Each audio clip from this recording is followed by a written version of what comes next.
Hi everyone, this is Mr. Levitt. In this screencast, I'm going to be discussing significant figures and how to accurately record measurements. First off, I'd like to point out that the accuracy of a measurement that I make depends on the tool that I choose to use. So if I am trying to measure the length of this piece of paper, and I have two different rulers, and I can choose which one I'm going to use. If I try to make the measurement with the first ruler, all I can really say is that this piece of paper is between 2.5 and 2.75 inches in length. But if I use a more accurate ruler with more tick marks, which is a finer grained interval, then I can actually make this measurement more accurately. Here I can actually see that not only is it between 2.5 and 2.75 inches, it actually looks like it's right around 2.5 inches. Okay, so now I'm actually going to record some measurements. So I'll start by measuring the length of this piece of paper, and I'm going to switch units. I'm going to use the centimeter side of my ruler. Just looking at my ruler, I can already see that my tick marks are every 0.1 centimeters or every 1 millimeter. So that is going to help me as I make my measurement, because if I look at my piece of paper and I put my ruler up to it, I can see that the piece of paper is somewhere between 6.6 centimeters and 6.7 centimeters. Remember, those tick marks are every 1/10 of a centimeter. And when I record, I get one guess digit. So I know it's between 6.6 and 6.7. And based on what I'm seeing, I would guess it's probably about 6.67 centimeters in length. And I can do the width as well. So this was the length. And if I measure the width, here it looks like my width is between 10.3 and 10.4 centimeters, I would say. So it's somewhere between 10.3 and 10.4 centimeters. And again, I get that one guess digit. So I can actually record it to the 100th place, just like I did the length. And so I will say it's about 10.32 centimeters. So again, all of my measurements with this side of my ruler will go to the 100th place because I have these tick marks every 1/10 of a centimeter. Now that we've seen how to record measurements, let's talk about significant figures. Significant figures are a way of preserving the accuracy of our measurements when we do calculations with them. For example, if I wanted to record the density of this piece of copper, well, I can't just measure the density. I'd have to measure its mass, and I'd have to find a way to measure its volume. And then once I had those two numbers, I could calculate its density. But my calculated density should really only be as accurate as my mass measurement and my volume measurement. So the way that we make sure that that's the case is by using our significant figures rules. And while I'm not going to read you the significant figures rules in this screencast, I will show you how to use them. So let's apply our significant figures rules to some of these numbers. So we're asked, how many significant figures do each of the following numbers have? Well, one of our rules is that non-zero digits are always significant. So if I look at my first number, 956, it has 3 non-zero digits, so it has 3 significant figures. My next number is 2.1390.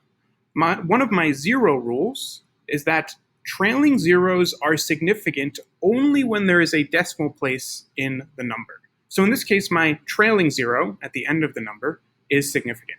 And if I count my digits, 1, 2, 3, 4, 5, I have 5 significant digits. One of my other rules pertaining to zero is that trailing zeros are not significant if there's no decimal point. So in this case, in 4,390, I only have 1, 2, 3 significant digits because this trailing zero is not significant. My next number is 0.500.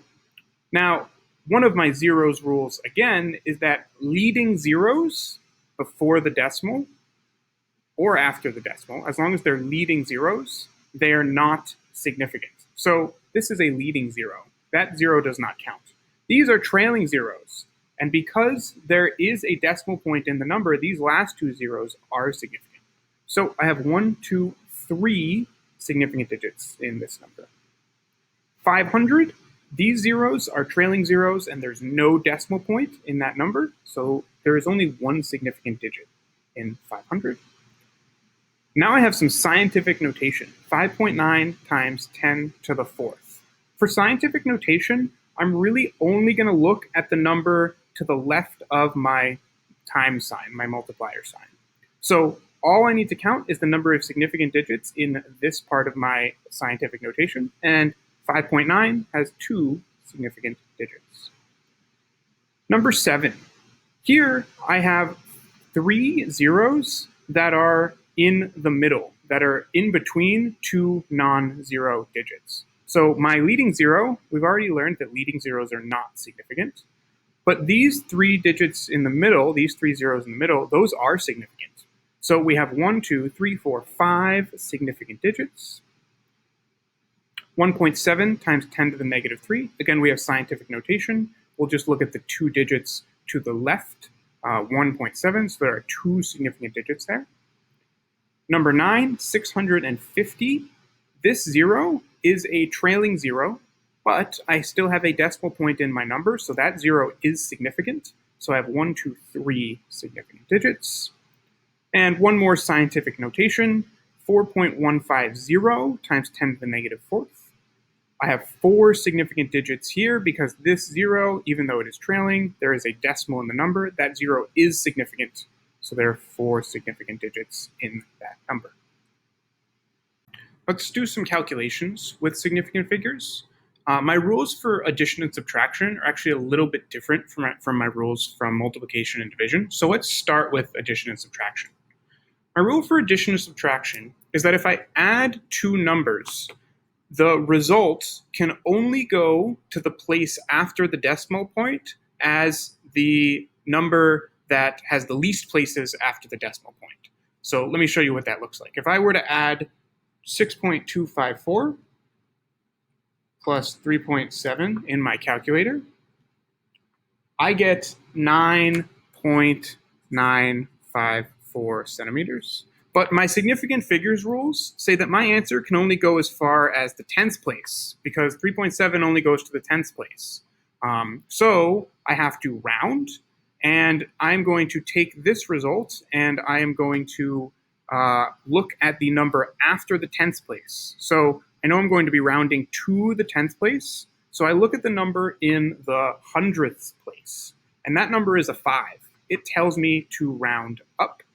So now what I'm going to do is I'm going to round up to 10.0 centimeters, and that would be my result for this calculation. Notice my answer goes to the tens place. Let's do one with subtraction. So I'm going to do 94.75 minus 11.4.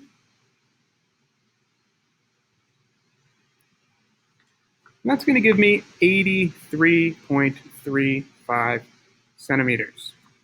Now, again, I can only go to the tenths place. So this has too many digits. I need to round it. So I'm going to look at this number in the 100th place, the number after my 10th place. Once again, it's a 5. So that tells me I need to round up, and I will get 83.4 centimeters after that calculation. Let's look at our rules for multiplication and division. So we do a lot of multiplication and division in this class. So these are going to be our most important significant figures rules. And the rule for multiplication and division is that my result should only have as many significant figures as the 2 values that I start with. So if I look at my 2 values here, 22.99 grams and 26.98 grams per mole, both of these actually have 4 significant figures. SF for significant figures, not San Francisco.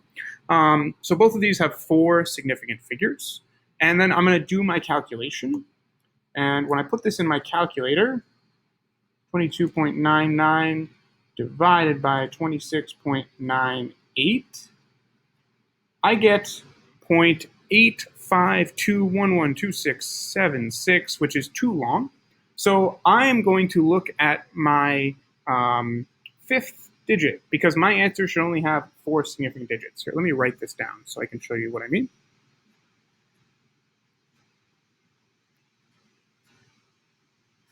Here's what my calculator gave me.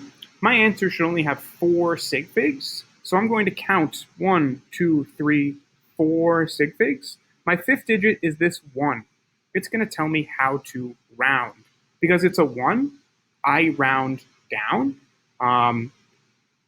So my final answer will then be 0.8521 moles.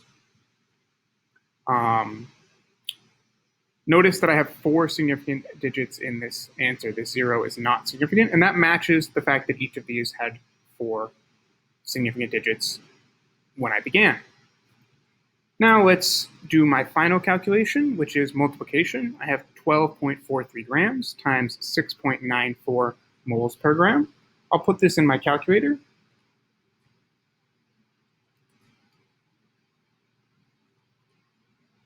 So my calculator gives me 86.2422642.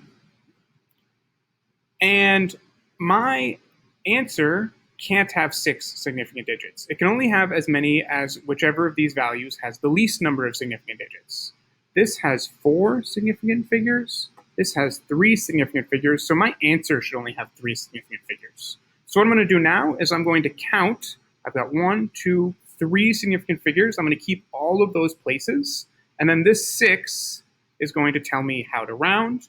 Because it's a 6, I round up. And I will get 86.3 moles in this case. And that would be my final answer.